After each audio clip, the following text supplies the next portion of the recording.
Welcome back to Des Moines. Let's resume the debate. Megan. Senator Paul, you have suggested that former President Bill Clinton's history with women is fair game in this campaign. How do you answer those who say you don't hold the sins of the husband against the wife? You know, I've never really brought this up unless asked the question, but I have responded to the question. I don't blame Hillary Clinton at all for this. I don't think she's responsible for his behavior. But I do think that her position as promoting women's rights and fairness to women in the workplace, that if what Bill Clinton did, any CEO in our country did with an intern, with a 22-year-old, 21-year-old intern in their office, they would be fired. They would never be hired again.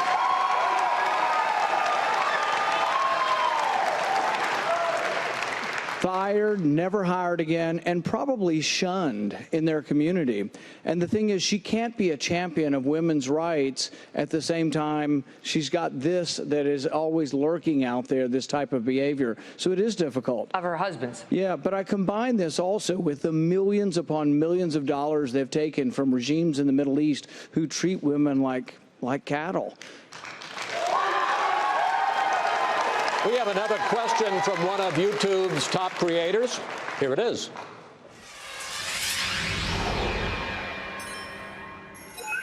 I'm Nabella Noor. I'm a Muslim American born and raised in the U.S. who creates beauty and lifestyle videos on YouTube. In 2015, the number of hate crimes against Muslims in the U.S. has tripled. And on social media, where I spend a lot of time, I've seen many attacks directed towards fellow Muslims. This culture of hatred is only driving ISIS to radicalize, recruit, and incite violence. As president, what would you do to address this toxic climate and promote increased tolerance in the United States? Governor Bush, how do you answer Nabila?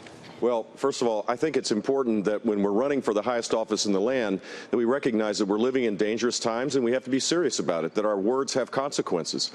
Donald Trump, for example, I'm glad I mentioned his name again, just if anybody was missing him. Mr. Trump believed that in reaction to people's fears that we should ban all Muslims. Well, that creates an environment that's toxic in our own country. Nabella's a rising entrepreneur. She wants to pursue the American dream. She's an American citizen. She should not feel uncomfortable about her citizenship.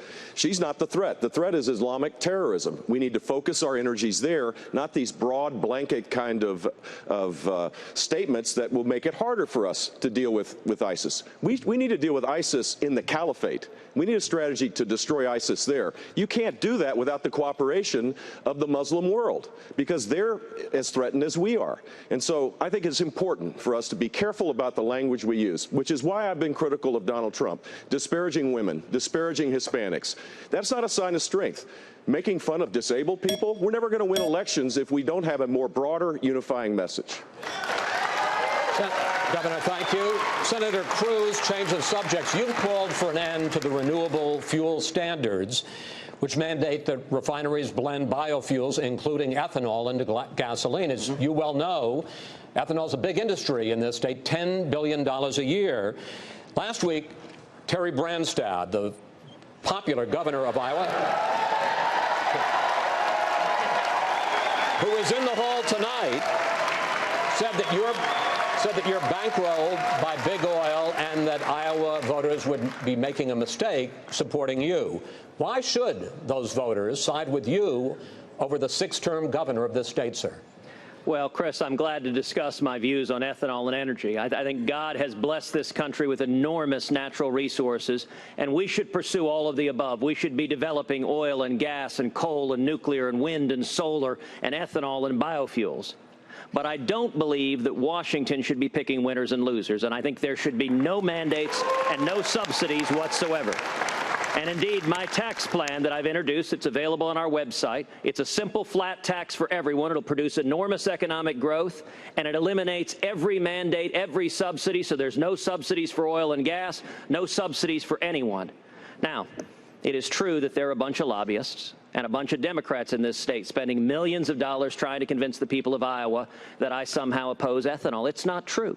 I have introduced legislation that would phase out the ethanol mandate over 5 years, But that is in the context of having no mandates whatsoever for anyone. And I would note there's a much more important government regulation to ethanol, and that's the EPA's blend wall that makes it illegal to sell mid-level blends of ethanol and gasoline.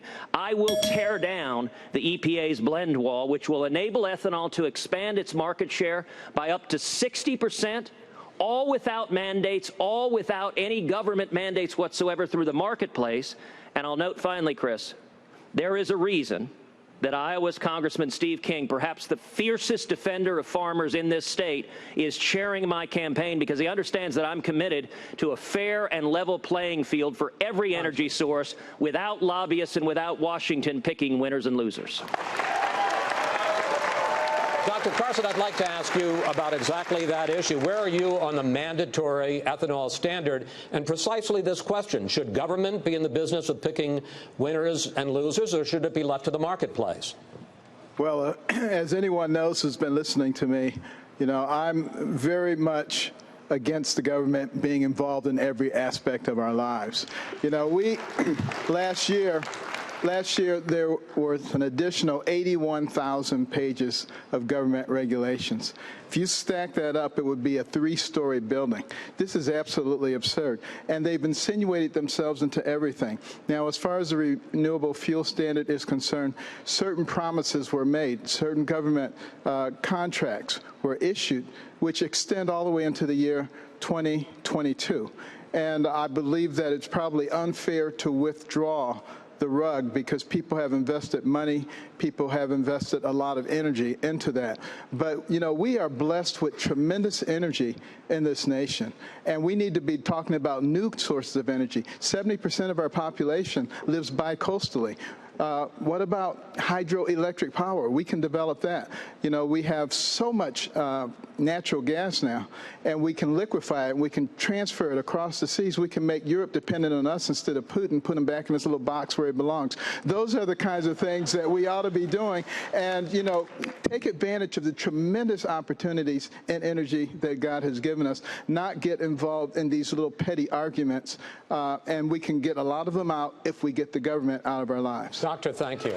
Coming up, closing statements from the candidates as our debate continues live from Des Moines, Iowa.